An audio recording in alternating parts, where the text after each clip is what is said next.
मेरा नाम हमीदा बानो। मेरी पैदाश बेटा कर्नाटक की है, दुबई बोल के मेरे को इधर लेके आए। 20 साल पहले ऐसे इंडिया से 4-5 औरतें लोग को लाए थे, किसको किधर करे किसको किधर करे। हम 2 को है ना हैदराबाद में रखे, 3 महीना हैदराबाद में थे। बेटियों का घर बसा दी थी, इसलिए सोची थी कि लास्ट बेटे की मैं दिल से खुशी से इसकी शादी करूंगी, घर बसाऊंगी। ऐसा बेटा मैं बिछड़ गई कि ना शादी कर सकी ना घर ले सकी। 20 साल से मैं इस घर में रहती। मैं बदनसीब माँ, ठोकर खाई माँ यहाँ बैठी हूँ बेटा। इसके आगे मैं क्या बोलूँ।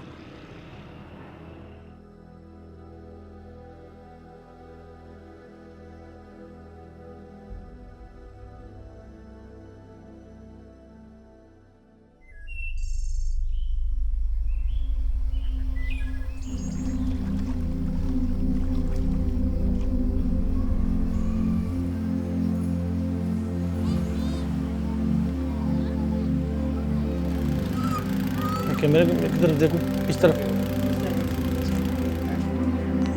जब हमारा ये पहला केस हमारा कामयाब हुआ था तो हम बैठ गए। हमने सोचा कि चलें बस काम ख़त्म हुआ, लेकिन मज़ीद ख़वातीन ने राब्ते शुरू किए तो फिर हम मना नहीं कर सकते थे।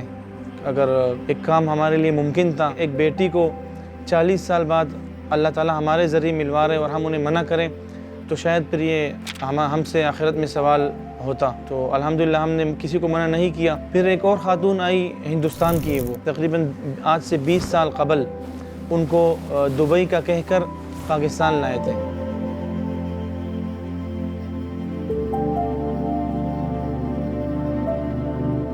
मेरा नाम हमीदा बानो। मेरी पैदाश बेटा कर्नाटक की है, छोटे से बड़े हुए बम्बई में, खास में बम्बई की।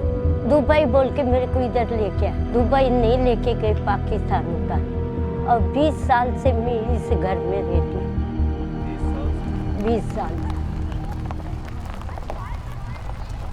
बेटा मैं घरों का काम करती थी। उसके बाद मैं दोहा कतर गई फर्स्ट टाइम। उधर मैं 9 साल गुजारी। फिर दोनों लड़कियों की शादी करी।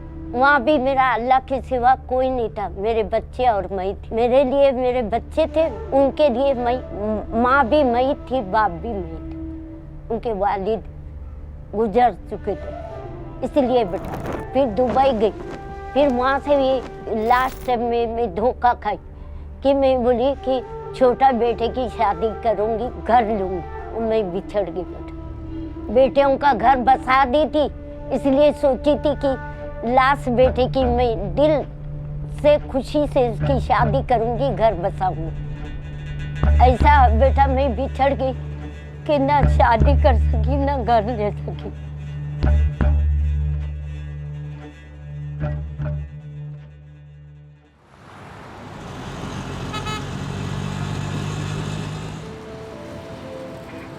साल पहले ऐसे इंडिया से 4-5 औरतें लोग को लाए थे, किसको किधर करे किसको किधर करे।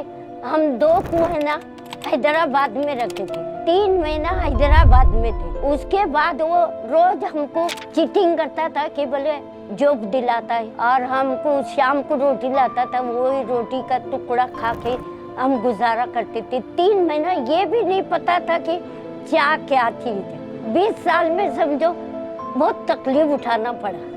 फिर एक मंगो पीर आए, उसके यहाँ से भाग के तो एक पेट के लिए हम एक दुकान खोली। हम बचपन में इनको हमने पहली बार देखा था। हम मदरसा पढ़ने जाते थे तो इन्होंने एक छोटी सी दुकान खोली थी। हम इनसे ये पापड़ वगैरह सामान खरीदते थे, जो बचपन की जो चीज़ें होती हैं। फिर जब हम बड़े हुए, इनके बारे में पता चला कि ये हिंदुस्तान से आई हैं। हमारी एक पड़ोसन थी बांग्लादेशी, जो खातून थी, उसका जब हमने केस किया था उनके घर वाले मिल गए थे। तो फिर ये हमारे घर आती रही। मेरी वालिदा को इन्होंने बताया कि अपने बेटे से कहे कि मेरे भी ख़ानदान तलाश करें, मेरे बच्चों से मुझसे मिलवाएं। इनकी अम्मी से हमारी बहुत मुलाकात हुई, बहुत मोहब्बत थी, बहुत दोस्ती। ये बेटे ने कोई बांग्लादेश का काम करे। मैं एक दिन क्या मालूम कोई सदमे से मैं पानी की टाकी में गिर गई। अल्लाह ने मेरे को बचाया। फिर मैं इनकी अम्मी को बोली, आपके बेटे को बोलो मैं बहुत कमजोर हो गई हूँ और मेरा काम करो, मैं अपने ऊपर मुसीबत झेल लूंगी। तुम्हारे ऊपर आँच आने नहीं दूँ। तो ये बेटा मेरा यहाँ तक मेरे को पहुँचा।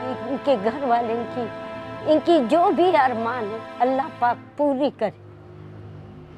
मैं एक अरसे तक तो इनकी वीडियो नहीं बना सक रहा था, इनका केस में नहीं देख सक रहा था कि पाकिस्तान और हिंदुस्तान का मामला है। लेकिन फिर जब इनके हालात देखे मैंने वो वीडियो बनाई, मैंने अपने चैनल पर, यूट्यूब पर और फेसबुक पर अपलोड की। तो वो वीडियो मुंबई में वायरल हुई। इनके जो बच्चे थे, बेटियाँ थी, बेटे थे, उन्होंने मुंबई से रब्ता किया। हमने वीडियो कॉल पर इनकी बात करवाई। 20 साल बाद ये हिंदुस्तानी खातून अपने बच्चों से और बहन भाइयों से मिली। बात करें, ये आपकी बेटी यास्मीन। यास्मीन, वालेकुम सलाम बेटा, कैसी हो? नसीम। हाँ, बीबी आपा की लड़की है, नसीम है। अल्लाह बेटा कैसी है? ठीक है बेटा। मैं एक बार कोशिश करी थी, जो मेरे ये शोहर मेरे को ऐसा पैसे देते थे, जमा करी थी 2000 खर्चा करके। वो लोग ने मेरे को पागल ठहरा दिए। बोले तुम पागल हो गई है क्या, ये नंबर आपका नहीं है। फिर उसके बाद बेटा मैं कोई सुराग नहीं मिला। मेहरबानी है ये बेटे की, जो मेरे को कोशिश करके, मेरे को इतनी हिम्मत करके मेरे को यहाँ तक पहुँचा दी। अभी मैं गुजारिश करती हूँ, अभी दिन पे दिन मेरी हालत कमजोर होते जा रही। ये कोशिश करे कि मैं जल्द से जल्द अपने बच्चों के पास चली जाऊँ इंडिया, और मेरे को कोई चीज नहीं चाहिए। मेरे 4 बच्चे हैं, 2 बेटा है, 2 बेटी है। एक का नाम यास्मीन है, एक का नाम परवीन है, एक का नाम यूसुफ है, एक का नाम फजल है। दामाद का नाम है बशीर सलीम। ये कुर्ला कुरैश नगर। बच्चे की मेहरबानी है, मेरे को हर हफ्ते बात कराते हैं, आमने सामने बच्चों से बात करती, तो इसलिए थोड़ी हिम्मत आ गई बेटा, मैं जी रही। और नमाज पढ़ के उनके घर वालों को उनके लिए दुआ करो, नमाज पढ़ के कि अल्लाह जो हमारी अम्मी को मिलाया, अल्लाह उनको और आगे तरक्की दे, उनका नाम बढ़ जाए, वो दुनिया में अपना नाम बढ़ाए।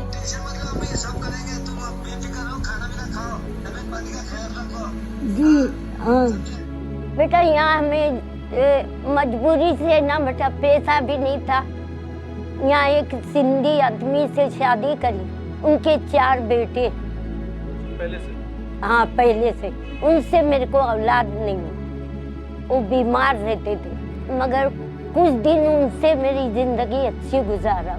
अभी इनके बच्चे बेरोजगार है बेटा, फिर भी शुक्र है मेरे पड़ोसियों की मेहरबानी है, वो मेरे को बीमारी का इलाज करते, मेरे को रोटी बेटी देते, उनकी शुक्र गुजार। ऐसे 20 साल गुजारी, और इनके बच्चों के अब्बू मरने से मेरे को बहुत मुसीबत का सामना करा, फिर भी हिम्मत नहीं हारी नहीं हूँ।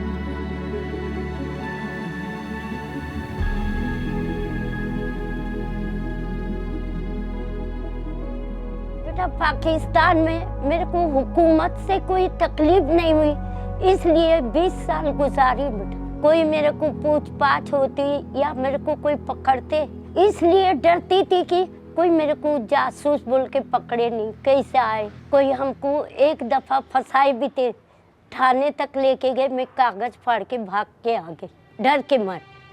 औरत जाते क्या मालूम मार मार के बोलेंगे ये इंडिया की जासूस है क्या। हम जासूस नहीं है बेटा, हमारे नसीब हमको भटका के इधर लेके आए, दुबई बोल के पाकिस्तान है।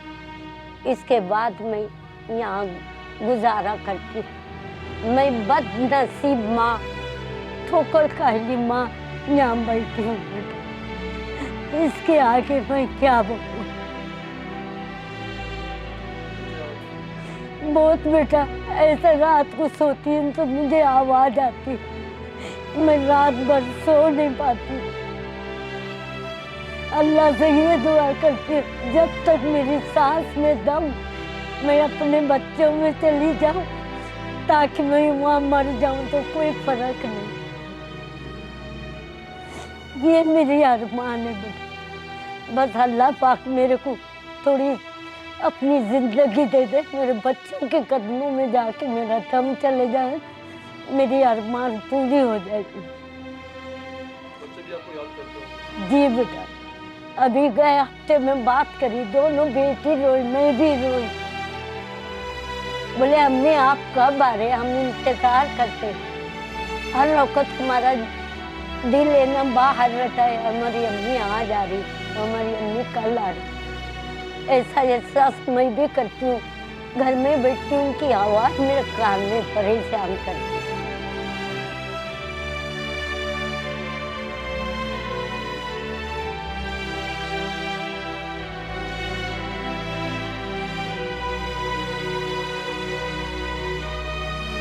इनके बच्चे मिल गए थे तो इंडियन मीडिया ने बहुत ज़्यादा इस खबर को उछाला था। तो फिर अगले दिन इंडियन एम्बेसी ने रब्ता किया था, उन्होंने इनसे बात भी की। इनकी बेटियों ने जो डॉक्यूमेंट्स भेजे थे वो हमने इंडियन एम्बेसी को भेजे, वहाँ पर सारा प्रोसेस मुकम्मल हो चुका है। पाकिस्तान के भी फॉरेन मिनिस्ट्री ने रब्ता किया था, वहाँ से आए भी थे नुमाइंदे, उन्होंने इनसे बातचीत की तफसीलात लेकर।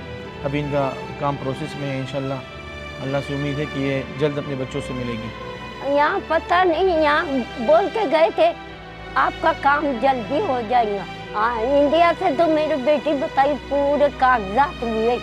इतनी मेहरबानी, पाकिस्तान से गुजारिश करती हूँ जो काम भी रुकाऊंगा तो मेरा काम पूरा करे। शुक्र अदा करती हूँ कि मैं मेरे को जल्द से जल्द भेज सके।